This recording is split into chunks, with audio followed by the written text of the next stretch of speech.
Bonjour mon petit chifler, Amber here. Happy New Year. Happy New Year. Today is January 5th and I'm running behind as always. But I tried to get a little festive for you.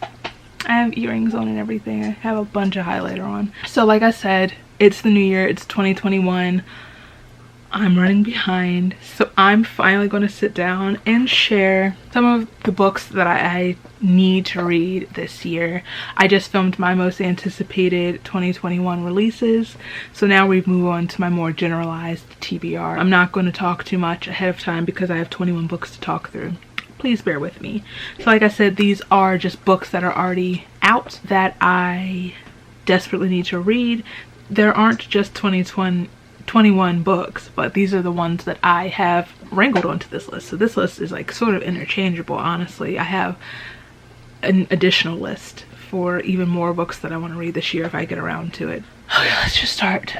Actually, the first book on this list is the book that I'm reading right now. I'm only 8 pages in, so it doesn't really count that much. And it's These Violent Delights by Chloe Gong, which is a Romeo and Juliet retelling that takes place in 1926 Shanghai. It follows Juliet Kai, who is the heir of the Scarlet Gang, and Roma Montagov, who is the heir of the rival gang, the White Flowers, and who is also Juliet's first love and first betrayal, but you know, now mortal enemy. They suspect that there is a monster on the loose. Gangsters on both sides are showing like these signs and showing up dead.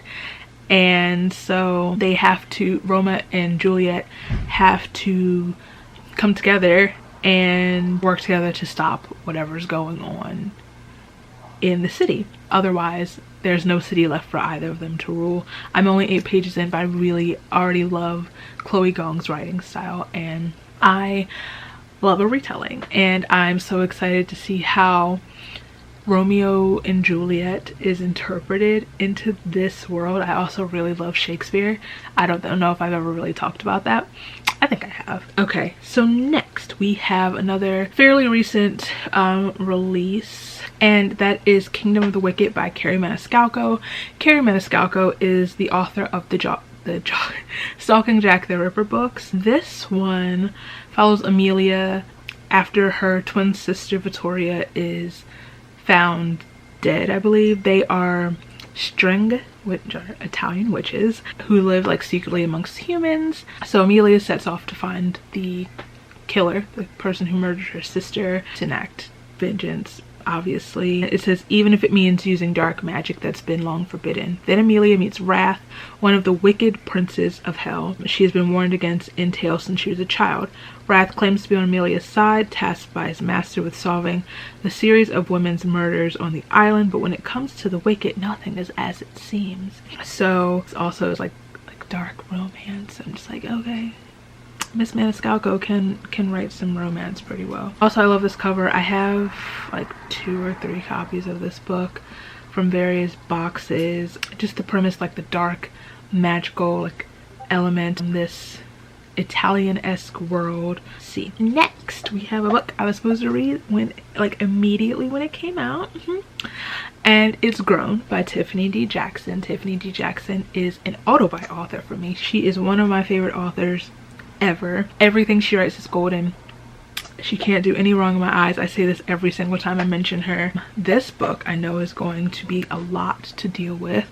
This follows Enchanted Jones, who is, I think at the start of the book, this aspiring musician, and this kind of follows her being like taken in and essentially groomed by this older guy in the music industry, and it's their relationship, heavy quotes, ugh. So it talks about like his like preying on her, like the predatory music industry. Long story short, this guy ends up dead. She wakes up and finds like blood all, Enchanted wakes up and finds blood all over her hands, and it's like the story figuring out like the truth of what happened that night. All the signs point to her, and we just kind of like follow, I'm assuming, all types of twists and turns, because that is what Tiffany D. Jackson is known for and absolutely best at, is a plot twist and a sharp turn. From those who've read it, I've heard nothing but amazing things.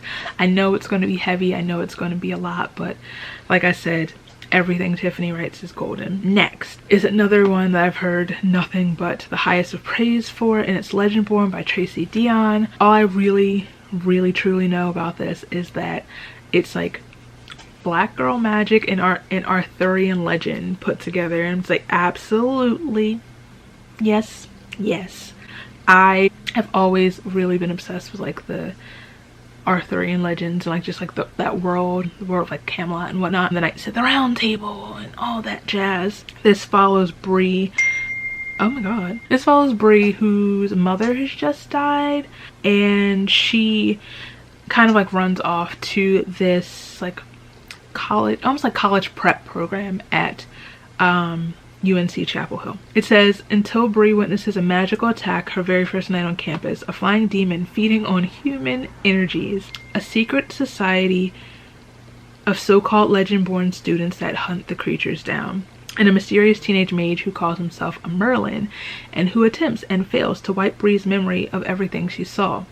The mage's failure unlocks Bree's own unique magic and a buried memory with a hidden connection. The night her mother died, another Merlin was at the hospital. Now that Bree knows there's more to her mother's death than what's on the police report, she'll do whatever it takes to find out the truth, even if that means infiltrating the Legendborn as one of their initiates. She recruits Nick, a self-exiled Legendborn with his own grudge against the group, and their reluctant partnership pulls them deeper into the society's secrets and closer to each other. But when the Legendborn reveal themselves as the descendants of King Arthur's knights and explain that a magical war is coming, Bree has to decide how far she'll go for the truth and whether she should use her magic to take the society down or join the fight. Yes. And I've heard like the discussion or how grief is like handled and talked about, and the story is really well done also.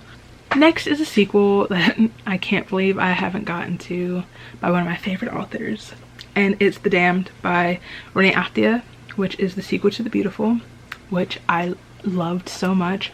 I haven't read a Renee book that I haven't. And that one is set in New Orleans in like the 1900s and follows that one follows Celine, who has like just arrived from Paris with all types of secrets of her own. She is being hunted by this entity, and she kind of like runs into and becomes like entangled with Sebastian Saint Germain and like his world. It was this like underground group. There are vampires in this book. People always seem disappointed with the vampires in this book. I'm like, are you not reading the same book that I am? I know it's not Edward say it out loud, say it vampire, but like let's use our deduction skills, okay? Anyway, I can't wait to read this book. This one's kind of told through Sebastian's point of view, and the poor boy has gone through such a shock. I have a lot of questions that were left from book one, so I'm hoping that they are answered in book two. Yes, that's all I can really say. So next we have The Only Good Indians by Stephen Graham Jones, which I was supposed to read back in October, but I didn't get around to it. Not entirely sure what I was saying. I was interrupted by a delivery. What book was I on? Oh, The Only Good Indians. Okay. I was supposed to read this back in October 1. It was spooky season. And then I was going to read it in November for Indigathon, but I also didn't get around to it then. So the tale of revenge, cultural identity, and the cost of breaking from tradition in this latest novel from the Jordan Peele of horror literature, Stephen Graham Jones. Seamlessly blending classic horror and a dramatic narrative with a sharp social commentary, The Only Good Indian follows 4 American Indian men after a disturbing event from their youth puts them in a desperate struggle for their lives. Tracked by an entity bent on revenge, these childhood friends are helpless as the culture and traditions they left behind catch up to them in a violent, vengeful way. I've heard absolutely amazing things about not just this book, but just this author in general, so I'm hoping that this book will help me like dive into his work. Another goal of mine this year is to really make a point to read more Indigenous lit. I definitely know I can be doing better. So next is Such a Fun Age by Kylie Reed, which is like a story of performative activism and kind of the effects of that. In the midst of a family crisis one late evening, white blogger Alex Chamberlain calls her African-American babysitter Amira, asking her to take Tyler Breyer to the local market for a distraction. There, the security guard accuses Amira of kidnapping Briar, and Alex's efforts to right the situation turn out to be good intentions selfishly mismanaged. That's all it says on Goodreads right now. But like I said, it talks a lot about performative allyship. I'm sure there's going to be a lot of like her over talking Amira, and while it's probably really frustrating, I think it'll be an enjoyable read. Who was it that shouted it out? It was Nick Stone that shouted it out when it first came out. That really made me want to read it. I love Nick Stone. Alrighty, next we have a thriller by one of my favorite romance authors, and it's When No One Is Watching by Alyssa Cole, who you might know as the author of the Reluctant Royals and now the Runaway Royals series, both of which I love so much. And then when I heard she was writing a thriller novel, I was like, what? Yes, absolutely. I would love to see what she does in another genre. It says the gentrification of a Brooklyn neighborhood takes on a sinister new meaning.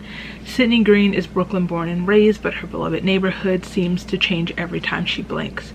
Condos are sprouting like weeds, for sale signs are popping up overnight, and the neighbors she's known all her life are disappearing. Sounds very familiar. To hold on to her community's past and present, Sydney channels her frustration into a walking tour and finds an unlikely and unwanted assistant in one of the new arrivals to the block, her neighbor Theo. But Sydney and Theo's deep dive into history quickly becomes a dizzying descent into paranoia and fear. Their neighbors may not have moved to the suburbs after all, and the push to revitalize the community may be more deadly than advertised. When does coincidence become conspiracy? Where do people go when gentrification pushes them out? And Sydney and Theo trust each other or themselves long enough to find out before they too disappear. So I'm assuming that this is going to be a thriller that also has like romantic elements to it. I don't care. Regardless, I'm hyped to read it. Next is a poetry collection, and it's I Would Leave Me If I Could by Miss Ashley Frangipani herself. Frangipani, whatever. Halsey. So yes, this is a celebrity poetry book, and those rarely go well, but I think she is a really good lyricist, so I have faith that her poetry, she shared like bits over the time, you know, she's a Tumblr girl, but so I have faith that she is not just gonna give me like 2 sentences that are actually a thought and try to like pass it off as poetry. It says she reveals never before seen poetry of longing, love, and the nuances of bipolar disorder. In this debut collection, Halsey bears her soul, bringing the same artistry found in her lyrics. Like I said, Halsey's poems delve into the highs and lows of doomed relationships, family ties, sexuality, and mental illness. More hand grenades than confessions, these autobiographical poems explore and dismantle conventional notions of what it means to be a feminist in search of power. Also, I really loved that poem she wrote. Was it for the Women's March or something? That was beautiful. So yeah, I will let you know what I think about that. She also just launched a makeup line, so I'll let you know what I think about that too. So the next one is both a dive into a new series by a favorite author and also a reread technically, and it's The Iron King by Julie Kagawa, which is the first of the Iron Fae series. I really fell in love with Julie Kagawa as an author after reading the Shadow of the Fox books. I love that series, we know. I don't have to go into that. The Iron King, funny story about this, I read this back, maybe I did read it when it came out, because it came out in like 2010. So I read it, I checked it out from the library back before I was doing YouTube, period, let alone like booktube, and I really enjoyed it. I always intended to continue the series, but I never did. It says Megan Chase has a secret destiny, one she could never have imagined. Something has always felt slightly off in Megan's life, ever since her father disappeared before her eyes when she was 6. She's never quite fit in at school or at home. When a dark stranger begins watching her from afar and her prankster best friend becomes strangely protective of her, Megan senses that everything she's known is about to change. But she can never have guessed the truth, that she is the daughter of a mythical fairy king and is a pawn in a deadly war. Now Megan will learn just how far she'll go to save someone she cares about, to stop a mysterious evil no fairy creature dare face, and find love with a young prince who might rather see her dead than let her touch his icy heart. I don't remember this book at all, but I know I read it and I know I enjoyed it. Next is technically 2 listed here but they're by the same author, and I bought a bunch of this author's books last year and I would like to make a point to read them this year. And I have both listed, The Bone Witch and also The Never Tilting World by Rin Chupeco. I read a Rin Chupeco book years ago. I read The Girl from the Well. So when all that drama with what's her face, Mackenzie Lee, was going on, I bought the sequel to that book, this book, and also The Never Tilting World. So this year I'd like to read them. So The Bone Witch is in the captivating start to a new darkly lyrical fantasy series. T can raise the dead, but resurrection comes at a price. When T accidentally resurrects her brother from the dead, she learns she is different from the other witches in her family. Her gift for necromancy means that she's a bone witch, a title that makes her feared and ostracized by her community. But T finds solace and guidance with an older, wiser bone witch who takes T and her brother to another land for training. In her new home, T puts all her energy into becoming an Asha, one who can wield elemental magic, but dark forces are approaching quickly, and in the face of danger, T will have to overcome her obstacles and make a powerful choice. So then we have The Never Tilting World. It says Frozen meets Mad Max in this epic teen fantasy duology, bursting with star-crossed romance, immortal heroines, and elemental magic, perfect for fans of Furyborn, which I have and have not read. Generations of twin goddesses have long ruled Aeon, but 17 years ago, one sister's betrayal defied an ancient prophecy and split their world in two. The planet ceased to spin, and a great abyss now divides two realms, one cloaked in perpetual night, the other scorched by an unrelenting sun. While one sister rules Aranth, a frozen city surrounded by a storm-racked sea, her twin inhabits the sandlocked golden city. Each goddess has raised a daughter, and each keeps her own secrets about her sister's betrayal. But when shadowy forces begin to call their daughters, Odessa and Heidi, back to the site of the breaking, the two young goddesses, along with a powerful healer from Aranth and a mouthy desert scavenger, set out on separate journeys across treacherous wastelands, desperate to heal their broken world, no matter the sacrifice it demands. Great.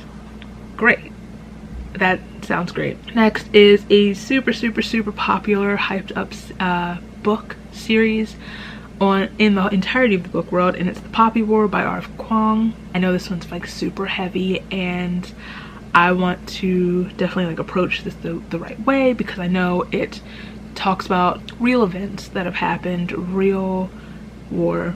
It says when Rin aced the Keju, the empire-wide test to find the most talented youth to learn at the academies, it was a shock to everyone. To the test officials, who couldn't believe a war orphan from Rooster Province could pass without cheating, to Rin's guardians, who believed they'd finally be able to marry her off and further their criminal enterprise, and to Rin herself, who realized she was finally free of the servitude and despair that had made up her daily existence. That she got into Sinagard, the most elite military school in Nikon, was even more surprising. But surprises aren't always good, because being a dark-skinned peasant girl from the south is not an easy thing in Sinagard. Targeted from the outset by rival classmates for her color, poverty, and gender, Rin discovers she possesses a lethal, unearthly power, an aptitude for the nearly mythical art of shamanism. Exploring the depths of her gift with the help of a seemingly insane teacher and psychoactive substances, Rin learns that gods long thought dead are very much alive, and that mastering control over those powers could mean more than just surviving school. For while the Nikara Empire is at peace, the Federation of Mugen still lurks across the narrow sea. The militarily advanced Federation occupied Nikon for decades after the First Poppy War, and only barely lost the continent in the second. And while most of the people are complacent to go about their lives, a few are aware that a third Poppy War is just a spark away. Rin's I never know how to pronounce that word, powers may be the only way to save her people. But as she finds out more about the god that has chosen her, the vengeful phoenix, she fears that winning the war may cost her humanity, and that it may already be too late. Most people that have read this book have loved this book, and I'm ready to dip my foot into this pool. Next is a book I just got yesterday. It's Black Sun by Rebecca Roanhorse. I don't know a ton about the book, but I love this cover so much. It's so gorgeous, and it's so much more beautiful in person. It's inspired by the civilizations of the pre-Columbian Americas and woven into a tale of celestial prophecies, political intrigue, and forbidden magic. A god will return when the earth and sky converge under the black sun.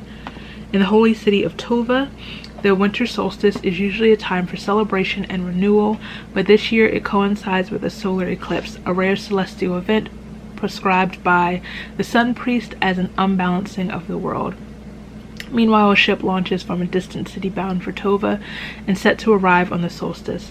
The captain of the ship, Zayala, is a disgraced teak whose song can calm the waters around her as easily as it can warp a man's mind. Her ship carries one passenger. Described as harmless, the passenger, Serapio, is a young man, blind, scarred, and cloaked in destiny. As Zayala well knows, when a man is described as harmless, he usually ends up being a villain. Crafted with unforgettable characters, Rebecca Roanhorse has created an epic adventure exploring the decadence of power amidst the weight of history and the struggles of individuals swimming against the confines of society in their broken past in the most original series debut of the decade. Lovely. Next is a book by a recent favorite author, and that's The Wicker King by Kay Ankrum, who is also the author of The Weight of the Stars, also the author of Darling, which comes out this year, which is on my most anticipated 2021 releases. But The Wicker King is, I believe, her first book, and these characters also make an appearance in The Weight of the Stars, which is also reason to read it. I loved The Weight of the Stars so much. The way it was written was so beautiful. It was such a bittersweet story, but like in the best way possible. So I can't wait to read more of Kayla's writing. I don't really know much about this book, but everyone seems to love it. Also, that's also been why I've been reading all of the synopses straight off of Goodreads, because we know how great I am at describing books. But it says, when August learns that his best friend Jack shows signs of degenerative hallucinatory disorder, he is determined to help Jack cope. Jack's vivid and long-term visions take the form of an elaborate fantasy world layered over our own, a world ruled by the Wicker King. As Jack leads them on a quest to fulfill a dark prophecy in this alternate world, even August begins to question what is real or not. August and Jack struggle to keep afloat as they teeter between fantasy and their own emotions. In the end, each must choose his own truth. Yeah, I've heard nothing but amazing things. I love Kayla's writing, so I'm excited to finally get my hands on this book. All right, next is, I have the first edition of this book, one of, you know what I mean, first printing of this book. I know it as Enchante by Gita Terlise. It's now, the title has now been changed to All That Glitters, but I'm gonna keep calling it Enchante because I like that better. And then the sequel was Liberté or something like that, and now I think it's All That's Gold or something like that. I don't care. Enchante. All I really know is that it takes place in Paris, right at the French Revolution, I believe. So it's a Les Mis-esque vibe. The main character's parents have died, and so she's trying to take care of herself and her younger sister by doing a little magic trick. She's a magician, I believe. It says, but when the coins won't hold their shape and her brother disappears with the family saving, oh, she has 2 siblings, okay. Camille pursues a richer, more dangerous mark, the glittering court of Louis XVI and Marie Antoinette. Using dark magic forbidden by her mother, Camille transforms herself into a baroness and is swept up into life at the Palace of Versailles, where aristocrats both fear and hunger for magic. As she struggles to reconcile her resentment of the rich with the allure of glamour and excess, oh me, oh my, oh sorry, Camille meets a handsome young inventor and begins to believe that love and liberty may both be possible, but magic has its cost. All magic comes with a price, dearie. And soon Camille loses control of her secrets, and when revolution erupts, Camille must choose love or loyalty, democracy or aristocracy, reality or magic before Paris burns. I love some French books, French inspired books, especially right now that I'm really deep diving back into my language study. Book is mostly on the list because it's on my bookshelf. I walk by it every single day and I look at it every single day, so I'm like, I might as well just finally read this book. No one's talking about it, but I'm gonna just go ahead and get its chunky behind off my bookshelf once and for all, good or bad, and then I'll let you know. So next we have The Vanishing Half by Brit Bennett. I wanted to read this at several points last year. All I really know is that it follows twin sisters who grew up in this deep, like, southern black community. I think, excuse me, they are both white passing. I think a lot of the community are white passing, and it kind of follows like both, like the one sister leaves the town and goes on to live her life passing as a white woman. I think she has to come back to their little town, confront her sister, or like, you know, be reunited with her sister, who is very much like, you know, living life as a black woman with her black daughter. And like I said, she has to come back. Apparently even her white husband doesn't know that she's actually black. But yeah, it's like a generational story, and I am really intrigued to see the story, and also, like, you know, to just read just like an adult novel that is just like a more literary novel, I guess that can be considered a literary novel. Also historical fiction. It can be considered historical fiction. Like I said, it's a generational novel. It says, weaving together multiple strands and generations of this family from the deep south to California, from the 50s to the 90s, Brit Bennett produces a story that is at once a riveting, emotional family story and a brilliant exploration of the American history of passing. Explores some of the multiple reasons and realms in which people sometimes feel pulled to live as something other than their origins. I'm gonna try to wrap this up because my battery's flashing.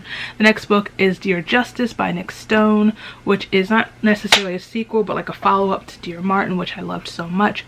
This one follows Quan, who is in prison, and so now he's writing letters to Justice from Dear Martin. So like, it's a whole different perspective, where Justice was like the prim and polished, scholarly black boy. This is another look at a different type of black boy whose story is still valid and still deserves to be heard. Unflinching look at the flawed practices and ideologies that discriminate against African American boys and minorities in the American justice system. So that's like a play on words. Dear Justice as in the person, and Dear Justice as in like the concept. Okay, next we have Surrender Your Sons by Adam Sass. I don't know too much about this book, but I believe this follows a boy who is sent to conversion therapy camp. It says, but Connor's troubles are only beginning. At nightlight, everyone has something to hide from the campers to the converted staff and cagey camp director, and it quickly becomes clear that no one is safe. Connor plans to escape and bring the other kidnapped teens with them, but first he's exposing the camp's horrible truths for what they are and taking this place down. So this sounds like it's going to be probably heavy to read at times, but also like really intriguing. Like I'm like, what are these truths? What are these horrible truths? What are these secrets? I have 2 copies. I'm going to give away a copy very soon, so look out for that. Next is another book that I'm going to give away at some point because I have multiple copies, and it's Each of Us a Desert by Mark Oshiro. In 2020, I read Mark's first book, Anger's a Gift. Loved it so much. Oh my goodness. I also really love Mark as a person. We had a moment in 2020 where Haley Williams of Paramore acknowledged both of our existence, and we were just kind of freaking out about it. This one is a fantasy novel about finding home and falling in love amidst the dangers of a desert where stories come to life. Okay, where was I before my battery died? Right, Each of Us a Desert by Mark Oshiro. It says, so Chil is destined to wander the desert alone, speaking her troubled village's history into its arid winds. Her only companions are the blessed stars above and enigmatic lines of poetry magically strewn across dusty dunes. Her one desire, to share her heart with a kindred spirit. One night, So's wish is granted in the form of Amelia, the cold and beautiful daughter of the town's murderous mayor. But when the two set out on a magical journey across the desert, they find their hearts could be a match. If only they can survive the nightmare like terrors that arise when the sun goes down. Fresh off of Anger is a Gift smashing success, Oshiro branches out into a fantastical direction in their new YA novel. The Stars Around Us. What is that? Is that what this initially was called and they didn't change the title? Anywho, like I said, I loved Anger is a Gift. I love Mark. And this story sounds incredible. The inspiration for the story and how it was turned into this is incredible. So next are another 2 books from the same series, and they are the second and third books of the Something Strange and Deadly series by Susan Dennard. The second is A Darkness Strange and Lovely, and then Strange and Ever After. And like I said, these are the second and final books in that series. Something Strange and Deadly is like a steampunk turn of the century zombie book, and that doesn't, right off the bat, doesn't sound like something I'd be interested in. But then you have to take into consideration that it's written by Susan Dennard, who is one of my favorite authors ever. I love the Witchlands books so much, we know this, and also it's set in Philadelphia, so I'm a little biased. I was really pleasantly surprised by book 1. I knew I was going to like it. Like I said, I love Susan. I think she's an incredible author, and book 1 was so enjoyable to read. I wish more people would read this series. I wish more people would read the Witchlands also. But I made a point, I really wanted to get my hands on the original covers. Got those, and now I need to read them and finish this series. This, I think, was mentioned on my Hey You Want to Finish, or on the series I Need to Finish video that I did. Ooh, we're going to Paris in this one. That's fun. That's fun. We're gonna switch it up. We're going from my city to a dream city that I need to visit before I die, but you know, I can't do that if y'all trolls don't take care of yourselves and other people, and you know, wear your masks, stay inside unless you have to, wash your hands. And then last but not least are another 2, and another goal of mine going into 2021 is I really want to read, let's see what we call these, like black, I guess, classics or staples in black literature. But the 2 books I have listed are books that I was assigned to read in high school, and sorry to admit, I hate having to admit this, I just skimmed in high school. And they are The Bluest Eye by Toni Morrison and Native Son by Richard Wright. So like I was saying, I was assigned to read both of these in high school, and I have very good reason for not getting around to it. So I was in AP English in my senior year of high school, and long story short, I had expressed interest in the medical careers program that was offered to my school, but as soon as I realized that it would clash with my English class, especially because like in the second semester when this was going on, we went from doing morning classes to afternoon classes. My incompetent guidance counselor forced me to stay in medical careers, which in the long run wouldn't benefit me, and I really didn't have as much interest in it as I thought I would. And she's the one that really she's the one that basically pressured me into signing up for medical careers anyway. But then I'm like, hey, I can't do both of these things. I need to complete my AP English. Like, I've done all the work for it. She wouldn't let me quit medical careers, so instead I had to drop AP English and just take the grade for the first semester. So because I couldn't balance the classes, I wasn't able to read the books. Really, I was just skimming books. Also, at the time, I wasn't interested in these books, but I am older now, and I feel like I'm missing something. I feel like I can't call myself well-read, and it's like stopping me from feeling well-read. Anyway, Bluest Eye by Toni Morrison. This is Toni Morrison's first novel, set in Lorain, Ohio, which was Toni Morrison's hometown. Oh my god, girlhood hometown. It tells the story of Black 11-year-old Piccola Breedlove prays for her eyes to turn blue so that she will be as beautiful and as beloved as all the blonde, blue-eyed children in America. I vaguely remember this. In the autumn of 1941, the year the marigolds in the Breedlove's garden do not bloom, Piccola's life does change in painful, devastating ways. What its vivid evocation of fear and loneliness at the heart of a child's yearning. I think it's supposed to say with. Its vivid evocation of fear and loneliness in the heart of a child's yearning and the tragedy of its fulfillment. The Bluest Eye remains one of Toni Morrison's most powerful, unforgettable novels and a significant work of American fiction. Figured that should be the place to start since that's the only one I've really ever tried to read. And then Native Son, it says right off the start, Bigger Thomas has been headed for jail. It could have been for assault or petty larceny. By chance, it was for murder and rape.